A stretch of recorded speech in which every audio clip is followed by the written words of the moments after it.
does the Browns have a shot at beating the Chiefs? Yeah, so no, I'm sorry. I don't. I hope I'm wrong. But look, it's not like the Browns put together the most impeccable display. The first half was basically that. The second half, it wasn't, and maybe you say that's a product of them being in the lead. There are too many weapons to destroy that secondary. The Chiefs run game isn't great, and the Browns run D is good. But even if you make Mahomes sit in the pocket, he can hit those weapons who are arguably that receiving core is better and deeper than the Steelers anyway. And Mahomes is way better at improvising than Big Ben is. He can move, he can get yards on his legs as well. Chiefs defense, unless it fully implodes and Baker has another flawless performance, I just don't see it happening. I hope I'm wrong though. Yeah, I'm gonna say they have a slim shot at beating the Chiefs. Yeah. Only because of their key weapons in this game are going to be Chubb and Hunt. Yeah, and they actually can run better on the Chiefs. The Chiefs' run defense isn't that good. Yeah. It's not terrible, but like they can't stop the run as well as some other teams can. So that's why I'm saying like they have a slim shot. I still think, they're not going to be able to keep up with Patrick Mahomes. I don't think their defense is going to have the same performance they did on Sunday night against the Steelers, but there's a chance. Yeah, for me, I can see the script of it, right? You classic ball dominant run control game where Hunt and Chubb are picking up first downs, and maybe it wears down the Chiefs defense and it runs down clock. But for me, just the speed at which Kansas City can score, the fact that Baker Mayfield usually is prone to a mistake or two a game. He was really, really good this week. Chiefs secondary is good. I could see him missing a throw behind a receiver and having it the Honey Badger pick it off or something. I just think that Browns would have to play a flawless game, and I just don't see that happening on either side of the football. Because you can't just run the entire night. You're gonna have to throw at some point if you get caught in a third and long, and I can see a mistake coming from Mayfield, even though I don't want to believe it. Okay, so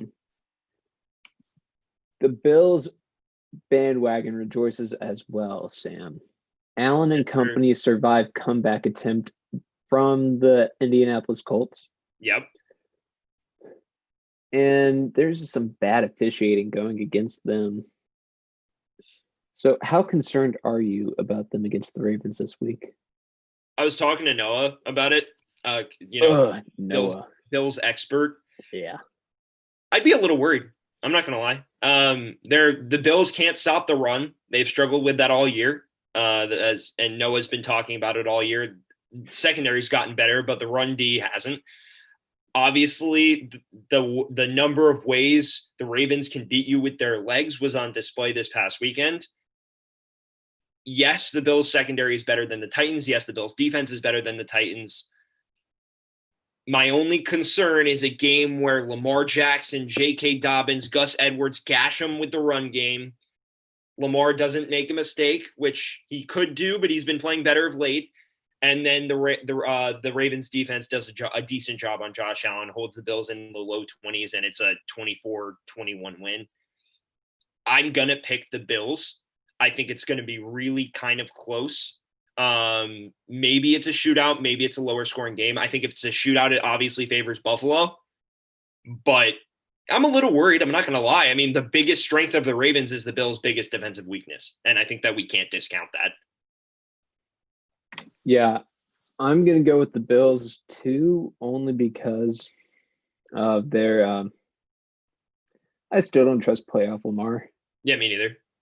I also think from the Ravens' losses alone in the regular season, like the loss to the Chiefs, they're also not – the Chiefs, I think, are the most similar to the Bills in defense. Not the best on the ground, but, good in the secondary. I think if the Bills can keep their high-octane offense, keep it rolling and all that, then I think it's going to be a 2-score win for the Bills. Yeah, I don't know if it gets that out of hand, but I do think that this game is a shootout. The way the Ravens win this game is if they keep the scoring down. Yes, the Ravens offense is hot, but they only put up 20 on the Titans defense this week. And Yeah. the Bills defense is better. Granted, their run defense isn't very good, but Milano's back and that's improving. And Lamar is prone to the occasional mistake. I'm picking the Bills. I think it's going to be close. I think the scoring is higher. So I think basically what's going to happen is we're in the low 30s, high 20s. The Ravens defense will put a cap on the scoring to some extent, but just the way Josh Allen's been playing, we saw what he did against a good Colts defense this week. I'm gonna lean Bills at home with Bills Mafia, but I'm worried. I'm not comfortable. I'm not. Fair enough. Yeah. Okay. And Joe, I guess I want to ask, who are your picks for the other two divisional round games? Obviously, we both picked the Chiefs. We both picked the Bills.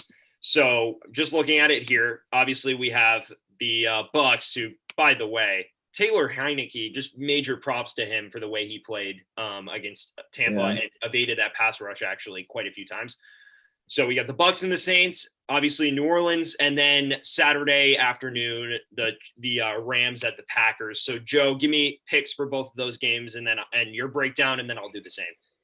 You know, a lot of people have been saying third time's the charm for the Bucks. I don't see it happening though. I think it's going to go to the Saints. Look, the Bucks, congratulations for getting it this far.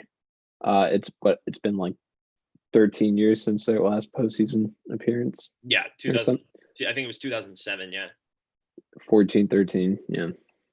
I just think the Saints are just better right now.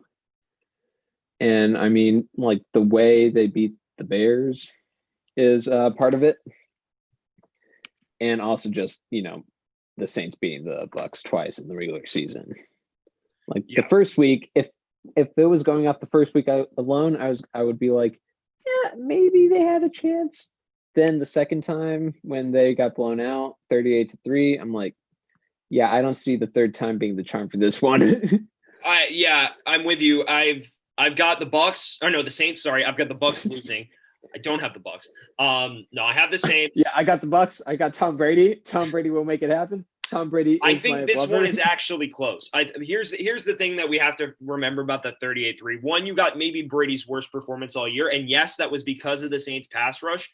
But I don't think Brady gets that bad. Also, AB was just going into the lineup. They hadn't figured out receiving core dynamics, all that. So there's that as well. The Bucs defense wasn't great with short fields because of how bad the offense was. I think this game is closer, especially because the Saints, low key, I know the Bears defense is great, and it never felt in doubt, but they weren't as dominant as I expected. And Breeze, since coming back from the injury, he's been okay. I wouldn't say he's been great. And the Bucks, but my thing is right, the Bucks defense not as good as it was at the beginning of the year.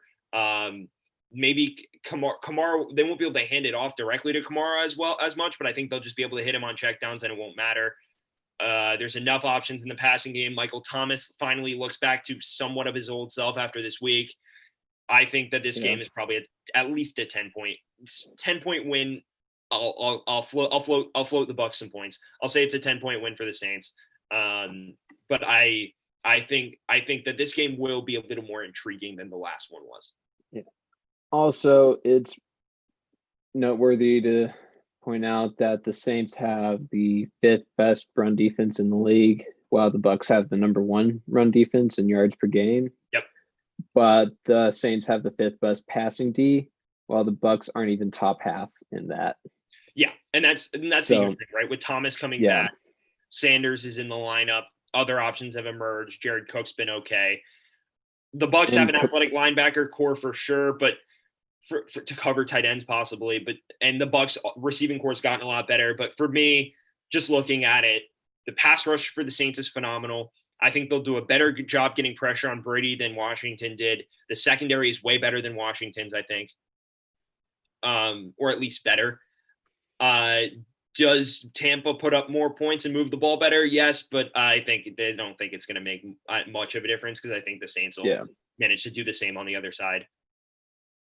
Yeah, And then Rams and Packers.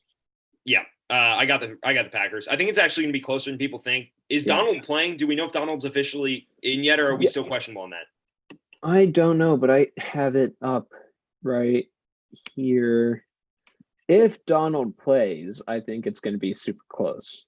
Yeah, I think yeah. I think it might be on upset alert if Donald plays because I mean with the all pro offense tackle for the Packers out with like an ACL injury. Yeah. I mean their O line like got depleted by one player alone. Yeah, and no, the Packers O line's been kind of bumpy the last couple weeks. Yeah. I think the Packers will win. I do agree it will be close.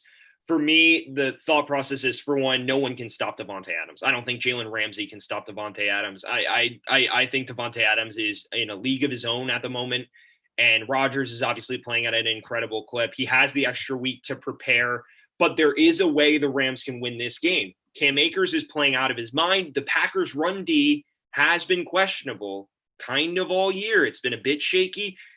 The Rams have the formula to win this game. The O-line isn't terrible. They've got a running back who's playing really well of late. I wouldn't call him a great running back, but he's played like a great running back, and maybe he is one. And you can control the game. You can do exactly what Minnesota did, exactly what Tampa did, and I definitely see a way that the Rams can win the game. I just think that Aaron Rodgers is too much. I think Aaron Rodgers can turn this one into somewhat of a higher scoring ball game, and then I don't think Jared Goff will be able to keep up. Yeah. So the Aaron Donald situation, McVay is hopeful he can play this week. He didn't break any ribs, but it is a rib injury. Okay. It's not that bad though. I mean, I think you'll see him. Maybe you won't see him at full strength, but you'll see him. Yeah. Also, can we just mention Jared Goff and how incredible he was? Did you know he wasn't supposed to play at all? Yeah, he was the emergency quarterback. Yeah, they expected Walford to play the entire game because Goff was still recovering from a thumb injury. Yep. And yeah, he got 30 points on the Seahawks alone. Yes, and granted 7 was from a pick 6, but yeah. But like, I mean, that's just great for he floated at least one really nice looking touchdown pass. Yeah. Yeah, okay. But I think Packers fans should not feel super comfortable. I just think they eke it for me. I feel like with Donald in, I feel like Packers and Rams will be closer of an upset than Saints and Bucks, but you know. I'm with you. That's just because of like the situation with the O-line against Donald. Exactly. Oh, hey. If you like watching this video, then watch the last video right here. And if you like the video, then subscribe by clicking this button right here.